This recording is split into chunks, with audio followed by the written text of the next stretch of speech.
I wasn't supposed to find the box. I was helping a friend in Halifax sort through municipal records for a university project when I noticed it. A plain grey container shoved all the way to the back of a shelf in the archives, covered in a layer of dust thick enough to suggest no one had touched it in decades. Most of the other boxes were neatly labeled with accession numbers and dates. This one had no label at all. Curiosity got the better of me. I slid it down from the shelf, coughing as the dust puffed up, and set it on the long wooden table under the dim yellow lamp. The box creaked when I opened it, the cardboard fibers brittle with age. Inside were folders bound with string, their covers stained with watermarks and singed at the edges, as if they had been too close to fire at some point. The first thing that caught my eye was a pocket watch. It was small, tarnished, and heavy, lying on top of the papers as though it had been deliberately placed there. Its hands were frozen at 9:04. I didn't know why that time felt familiar at the moment, but I would later realize it was the exact minute the city of Halifax was obliterated on December 6, 1917. I set the watch aside and picked up the top folder. The brittle string cracked as I untied it. Inside were typewritten pages, reports, testimonies, letters. The heading on the first sheet read, Royal Commission, Inquiry into Explosion, 1917. My pulse quickened. I knew of the Halifax explosion. Everyone here does. It was the largest man-made explosion before Hiroshima, when a French ship loaded with thousands of tons of explosives collided in the harbor and detonated, killing nearly 2,000 people instantly and injuring thousands more. But something about these documents was wrong. The first testimony was dated December 7, 1917. That alone made me pause. The city was gone by then, entire neighborhoods flattened. How could someone have filed a testimony from inside the ruins just a day later, in neat, unshaken handwriting? I read further. The witness claimed to have seen a column of fire hanging above the harbor, frozen in place, as though time itself hesitated. The description was absurd, almost poetic, not the kind of detail you expect in an official inquiry. And then there was a second sheet, dated December 8th, describing streets that, according to every history book I've read, no longer existed by that date. My fingers shook as I turned the pages. The air in the archive room felt heavier. Dust motes drifted lazily in the thin beam of light that slipped through the cracked window. The documents didn't just recount what had happened, they seemed to suggest that after the explosion, another Halifax persisted, untouched, existing in parallel. I pushed the papers away and reached for the watch again. Its surface was cold against my palm. For just a second, I thought I felt it twitch, as though the frozen hands wanted to move but couldn't. I told myself I was tired, that I was letting the atmosphere of the place get to me. But as I sat there in the dim light, listening to the hum of the old fluorescent lamps, I couldn't shake the sense that I wasn't alone. The archives had always smelled of dust and paper. That night, faintly, they smelled of smoke. And though the watch face was cracked and motionless, I swear I heard the faintest tick. I went back to the box the next day, half hoping I'd imagine the strangeness of what I'd read. But the documents were still there, the brittle pages dated December 7th and December 8th, describing streets and houses that should have been obliterated. The second folder was heavier. Inside were letters, all written in the same hand, ink faded to brown. They were dated weeks after the explosion, some well into January 1918. I frowned. Every history book insists Halifax was still in ruins, reeling from the devastation, yet these letters described business as usual. One in particular made my stomach twist. December 20th, 1917. The city is intact. The harbor is quiet, though some say the sky flashes orange at night. We keep hearing the reports from Ottawa, claiming we are gone, destroyed, but here we stand. Do they not see us? I put the paper down and rubbed my eyes. It didn't make sense. Was this a hoax? Some cruel attempt at alternate history? But then I noticed the signature, Eleanor H., a name I recognized. She had lived in Richmond, one of the districts closest to the blast. I remembered reading in school that her family had perished instantly. So how was she writing letters 2 weeks later? The third letter made me drop the page entirely. January 4, 1918. We live in a city of silence. The clocks no longer move. We rise each day to the same grey sky. The church bells toll at the same hour, though no one pulls the rope. Some whisper that we are echoes, trapped between the fire and the ash. The phrase "trapped between the fire and the ash" lodged in my brain like a splinter. I glanced at the pocket watch on the table, its hands still fixed at 9:04. The room felt colder. I reached deeper into the box and found a bundle of photographs, black and white prints curled at the edges. They showed familiar streets of Halifax, Barrington, Agricola, Gottingen, but in the margins someone had scrawled dates: December 9th, December 12th, December 15th. In every picture the city looked untouched, people going about their business, children playing in the snow. And yet, there was always a haze at the edge of the frame, like smoke bleeding into the image. In one photograph, if I squinted, I could swear I saw the faint outline of a fiery plume reflected in a window, though the people in the shot smiled as though nothing was wrong. I laid the photos out across the table. My pulse hammered in my ears. There was an official record, universally accepted. Halifax was destroyed on December 6, 1917. But these letters and photos hinted at something stranger. A second Halifax, persisting beyond the catastrophe, a city that carried on while the rest of the world declared it gone. I felt dizzy. I pushed back from the table, chair scraping loudly against the floor. The echo startled me, bouncing unnaturally long in the cramped archive room. It was as if the walls didn't want to let the sound go. And then, faintly, I heard it again. Tick. I froze, staring at the watch. Its hands hadn't moved. But the sound was unmistakable. A steady rhythm, not loud but deep, almost as though it came from behind the walls themselves. I stuffed the letters and photos back into the folder with shaking hands. I told myself I'd return everything tomorrow, put the box back where I found it, and never open it again. But when I glanced at the watch one last time, the cracked glass reflected something that shouldn't have been there: the outline of an orange glow, swelling like a fireball, and tiny figures standing in the street, all staring straight at me. I couldn't stay away. 2 nights later I found myself back in the archives, the hum of the fluorescent lamps louder than I remembered. The box still sat on the table where I'd left it, as though no one else had even noticed its presence. I opened the third folder. This one was different. The paper wasn't official stationery, but cheap notebook pages, lined and fraying at the edges. Scrawled across the top in black ink were the words, "Personal Diary, December 1917. The handwriting was jagged, uneven, as though written in haste. December 6th, 9:04 a.m. The blast came, louder than anything I've ever known. Glass shattered, walls fell. I was sure the world had ended. Nothing unusual there, a survivor's account. But the next entry made my throat tighten. December 7th, 9:04 a.m. It came again. The same roar, the same shattering. People ran as if the day before hadn't happened. And when I looked at my watch, it was still 9:04. I set the diary down, staring at the pocket watch beside me. Its hands glinted in the lamplight, motionless at the same time. I turned the page. December 8th, 9:04 a.m. Again. The fireball blooms over the harbor. The screams repeat. I tried to warn them, but no one listens. They look at me as if I'm the mad one. I don't know how long I can endure it. My skin prickled. These weren't just accounts of an explosion. They described the same explosion, repeated every morning at the same time. The entries continued, each day echoing the same nightmare. The city destroyed, restored, and destroyed again. Some details shifted. In one version, a church steeple survived. In another, it collapsed. But always the fireball, always at 9:04. By the December 12th entry, the writer's words grew almost incoherent. We are stuck in the fire. A wheel that turns but never moves.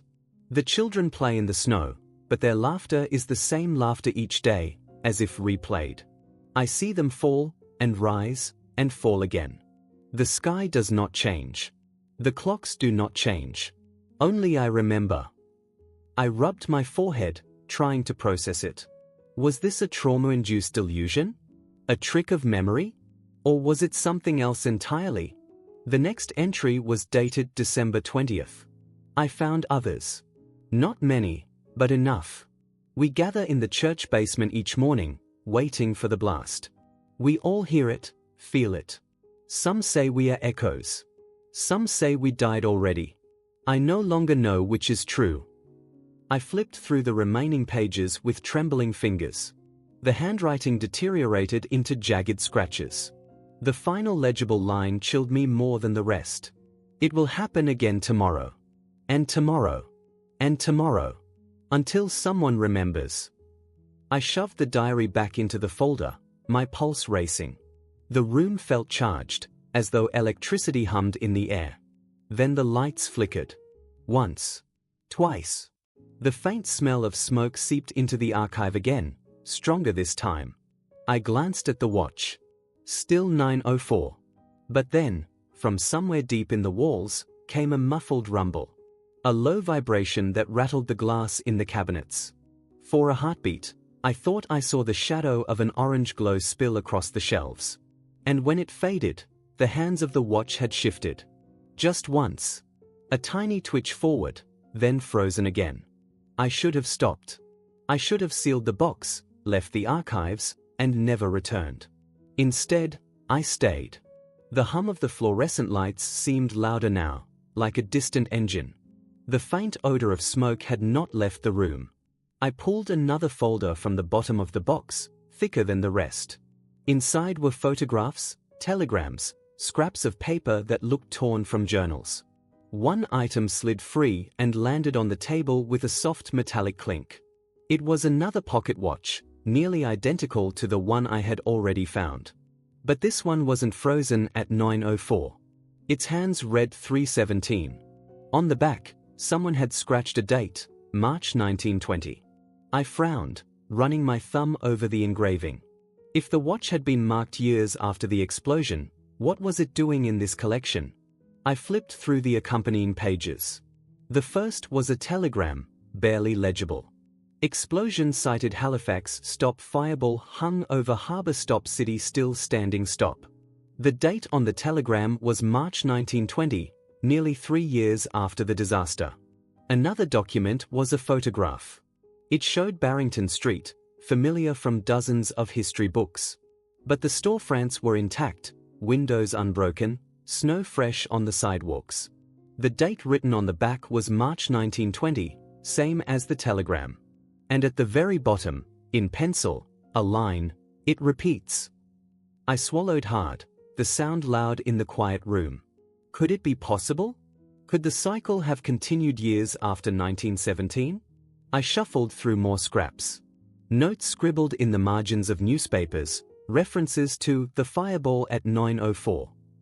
Some accounts were typed, some handwritten. One letter, unsigned, chilled me most of all. We live in a city erased. They say Halifax is gone, and in their world it is. But ours remains, caught in the instant of its undoing. The blast returns each day, then releases us again. But every so often, the rhythm stutters. The fireball appears at night. Or at noon. Once, it came at 3:17.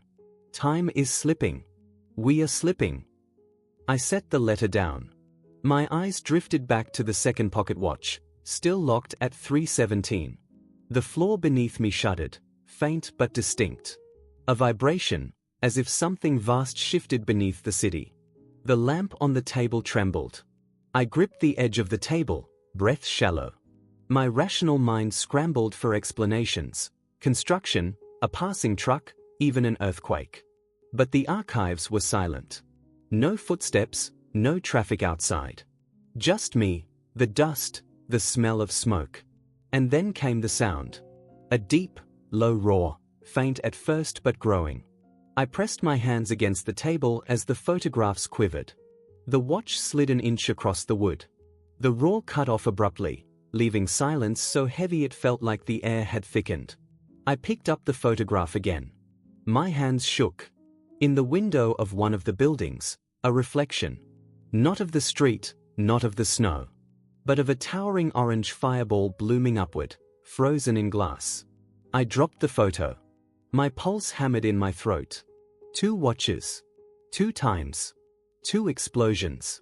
I suddenly realized the cycle might not have been confined to 1917. The boundaries weren't fixed. The blast was bleeding forward, into years it never should have touched.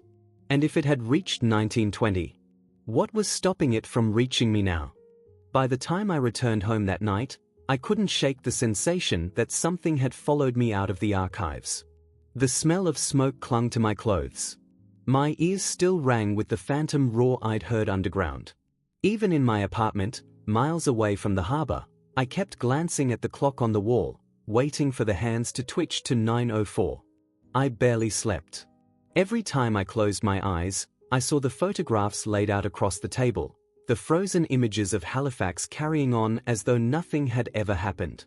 Streets bustling, children playing, shop windows bright with displays. But behind it all, a faint orange glow, like a reflection that no one could see but me. The next morning I went back. The archives were quiet as ever. Dust floated through the stale air. The box sat where I had left it, patient, as though it knew I would return. I lifted out the last bundle of papers.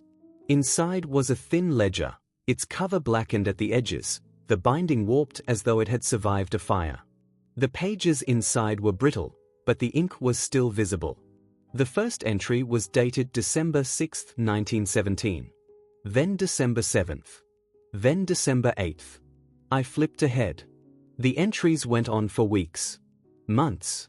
The handwriting shifted between different hands, as if the book had been passed around. The fire came again. We hid in the basement, but the blast found us anyway. The city resets each day. The wounds heal. The rubble clears. But always the fire returns. I turned the pages faster, my heart hammering. March. April. June. And then, July 1919. It happened again today. 2 years, and still it comes. Some nights, I swear I can see the future burning. I froze. The handwriting was faint, shaky, but there was no mistaking the date. The ledger wasn't just a survivor's account. It was a record of the cycle continuing long after the official explosion. The final pages were worse. The handwriting deteriorated into frantic scratches, words barely legible. The fireball grows larger. The time slips. Sometimes morning, sometimes night. Sometimes twice in one day. We are unraveling. I dropped the ledger back into the box, my fingers numb. The room vibrated then, more violently than before. The shelves rattled. Dust poured from the ceiling. I stumbled back, clutching the edge of the table as the lamp swayed. And then the sound came. The roar, distant but massive, a wave of force pressing against the walls. My ears popped. Papers flew into the air, swirling like snow. I staggered toward the exit, but when I reached the door and looked back, I froze. The shelves were gone. The archive table was gone. In their place stood a street, cobblestones, storefronts, snow drifting gently down. And across the street, men and women in 1917 clothing stood frozen, their faces turned upward in terror. I spun back toward the door, but the door was gone too. Above me, the sky burned orange. The fireball hung there, massive, suspended in silence. And then, motion. The blast hit, the same deafening roar I'd read about 100 times, tearing through buildings, shattering glass. The crowd around me screamed. I threw up my arms, waiting for impact. But instead of death, everything reset. The roar stopped. The glass reassembled.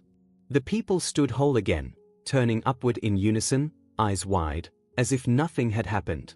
I collapsed against the wall, gasping. I was inside the cycle. I don't know how much time has passed. The cycle doesn't flow like hours or days. It resets, endlessly, Every time the fireball blooms over the harbor. I've seen it dozens of times now, maybe hundreds. The same orange light, the same roar, the same moment of annihilation, then silence, then everything whole again as if nothing happened. At first I tried to keep count.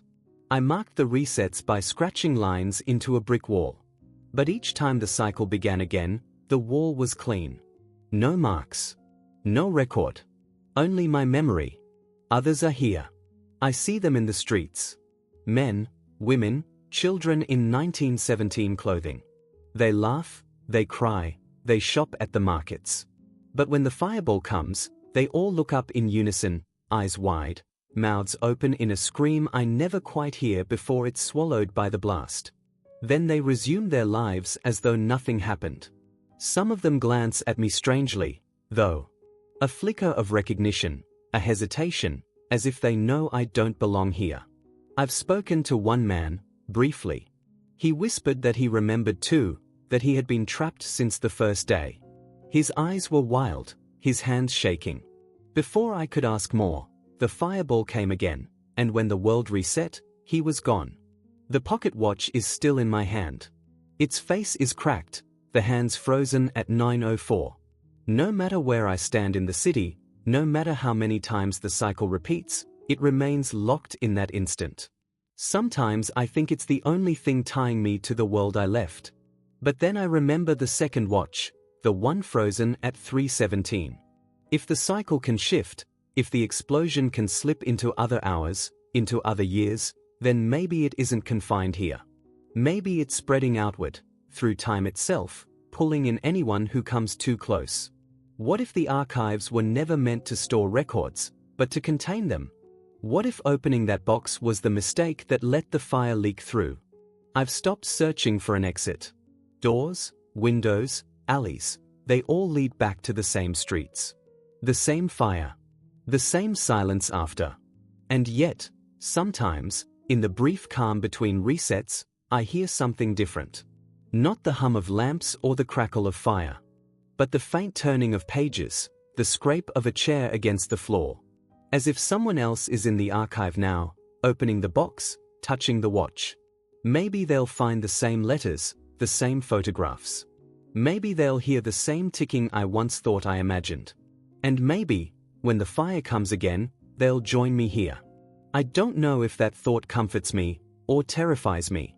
Because if you're reading this, if you've found the watch and the box and the words I've left behind, then the fire is already reaching for you too.